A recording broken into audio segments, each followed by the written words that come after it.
नमस्कार, मेरा नाम है गौरव और आप देख रहे हैं टीवी 24 नेटवर्क। हम सभी को पता है कि किस तरह से टीम इंडिया ने साउथ अफ्रीका को कल फाइनल में हरा दिया, लेकिन क्या सिर्फ ये जो 11 खिलाड़ी खेल रहे थे उस मैच की जीत है? नहीं, ये बरसों की मेहनत की जीत है। ये कई लोगों की जीत है जो उस 11 में नहीं खेल रहे थे, उनकी भी जीत है। यहाँ पर राहुल द्रविड़ हैं और यहाँ पर सपोर्ट स्टाफ है, सारी की सारी चीज़ें हैं। और किस तरह से टीम इंडिया जीती और इसके बीच में जिस तरह से विराट कोहली की रिटायरमेंट आई, ये सारी चीज़ें हुई। तो इन सारी चीज़ों पर बात करेंगे, आपको एक एक करके बताएंगे कि क्या कहा रोहित शर्मा ने प्रेस कॉन्फ्रेंस में। जी हाँ, मैच के बाद जब टीम इंडिया वर्ल्ड कप जीत गई, रोहित शर्मा प्रेस कॉन्फ्रेंस में आए थे और बड़ी बड़ी बातें बताई उन्होंने। तो जो कुछ भी कहा है सब कुछ आपको एक एक करके बताएंगे। तो उससे पहले भाई, अगर आपने अभी तक चैनल को सब्सक्राइब नहीं किया है तो जल्दी से कर लीजिए। और आज तो करना बनता है, मेरे लिए नहीं, आज कंट्री के लिए, आज टीम इंडिया के लिए। जिस तरह से खेला है उन्होंने, जिस तरह से वर्ल्ड कप जीता है, 11 साल बाद कोई ट्रॉफी जीती है, 17 साल बाद T20 वर्ल्ड कप जीता है, तो उसके लिए आपको करना बनता है। और अब जानते हैं कि क्या कुछ कहा रोहित शर्मा ने। सबसे पहले उनसे रिपोर्टर ने पूछा टॉस के बारे में, तो रोहित शर्मा ने साफ तौर पर कहा कि टॉस जो हम बैटिंग करने पहले आए थे, हम बैटिंग ही करते। अगर हम मैच हार भी जाते फिर भी मैं ये नहीं कहता कि टॉस जीतकर हम जब पहले बैटिंग करने आए तो वो एक गलत डिसीजन था। पहले बैटिंग करना सही डिसीजन था, भले हम मैच हारे या फिर जीते। ये साफ तौर पर रोहित शर्मा ने कहा। इसके बाद सबसे बड़ा सवाल पूछा गया उनसे विराट कोहली की रिटायरमेंट को लेकर, तो उन्होंने साफ तौर पर कहा, मतलब रिपोर्टर ने पूछा कि क्या ये सही समय था, तो उन्होंने कहा कि बिल्कुल, ये बिल्कुल सही समय था विराट कोहली के रिटायर होने का, क्योंकि उनको पता है कि उनको किस समय पर क्या डिसीजन लेना है। वो जानते हैं, उनके रिकॉर्ड्स जानते हैं, उनके स्टैट्स आप सब देख सकते हैं, हम सभी को पता है। और उनको वर्ल्ड कप से पहले ही पता था कि उनको कब क्या करना है और उन्होंने ये किया। तो ये कोई सवाल उठाने वाली बात नहीं है, ये बिल्कुल राइट टाइम था। और इससे अच्छा क्या हो सकता था कि टीम इंडिया वर्ल्ड कप जीत रही है, हाईएस्ट रन स्कोरर वहां पर फाइनल में वो हो रहे हैं 76 रन बनाकर, तो ये बिल्कुल सही समय था विराट कोहली के लिहाज से। अब इसके बाद जब तीसरा सवाल होता है, वो होता है उनसे टर्निंग पॉइंट को लेकर कि मैच कहां आप जीते, कि मैच तो निकल गया था। तो उन्होंने साफ तौर पर कहा कि एक समय तो मैच निकल गया था हमारे हाथ से, जब 30 गेंदों पर सिर्फ 30 रन चाहिए थे, हमें लगा था हार गए। लेकिन उन्होंने कहा कि मैंने बॉयज से कहा कि ये पल आप जी लो, ये पल दोबारा नहीं आने वाला है।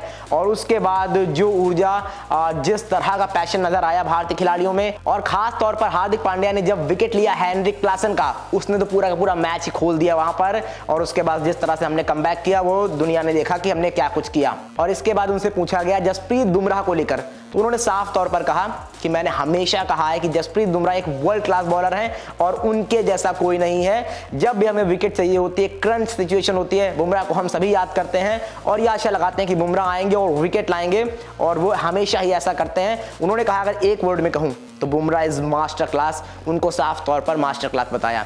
अब इसके बाद सबसे बड़ी चीज हार्दिक पांड्या के बारे में पूछा जाता है। हम सभी को पता है कि हार्दिक पांड्या के साथ आईपीएल में क्या कुछ हुआ, सारी चीजें हुई।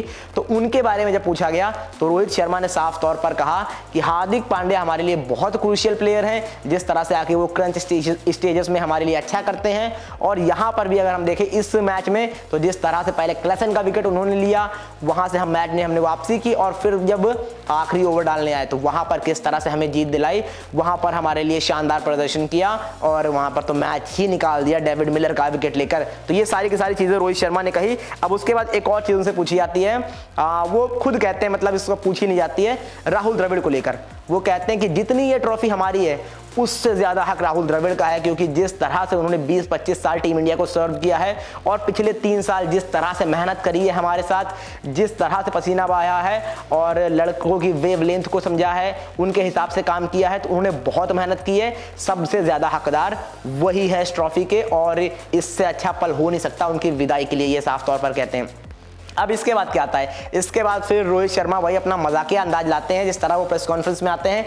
उनसे जब उनके फ्यूचर प्लान्स के बारे में पूछा जाता है तो यहाँ पर बम फोड़ देते हैं। वो कहते हैं कि भाई ये मेरा विलास था, मैं अब यहाँ से रिटायरमेंट ले रहा हूँ, मैं T20 क्रिकेट को गुड बाय कह रहा हूँ। वो साफ तौर पर कहते हैं कि जब मैंने क्रिकेट स्टार्ट किया था तो T20 क्रिकेट से स्टार्ट किया था और जून का महीना था, और यहाँ पर मैं T20 वर्ल्ड कप जीत कर जा रहा हूँ, तो ये बिल्कुल राइट टाइम है क्रिकेट को अलविदा कहने का, T20 क्रिकेट को अलविदा कहने का। लेकिन बड़ी बात यह है कि ये विराट और रोहित दोनों ही आपको नजर आएंगे टेस्ट और ओडीआई क्रिकेट में, सिर्फ और सिर्फ T20 क्रिकेट खेलते हुए आपको अब नजर नहीं आएंगे। तो ये थी फिलहाल सारी की सारी सारी जो पीसी की बातें थी यानी प्रेस कॉन्फ्रेंस की बातें रोहित शर्मा से निकल कर आई। अब आप बताइए आपको क्या लगता है, कैसी लगी प्रेस कॉन्फ्रेंस? अगर मजा आया रोहित शर्मा की प्रेस कॉन्फ्रेंस सुनकर तो एक लाइक एक सब्सक्राइब आपका बनता है, और खासतौर पर आज तो बनता ही है जिस तरह से टीम इंडिया ने जीत दर्ज करी है। और वीडियो पसंद आया तो लाइक करना यार बिल्कुल भूले ना। आप जितना सपोर्ट करते हैं उतना मोटिवेशन मिलता है, फिर उस तरह से हम लगातार मेहनत करते हैं।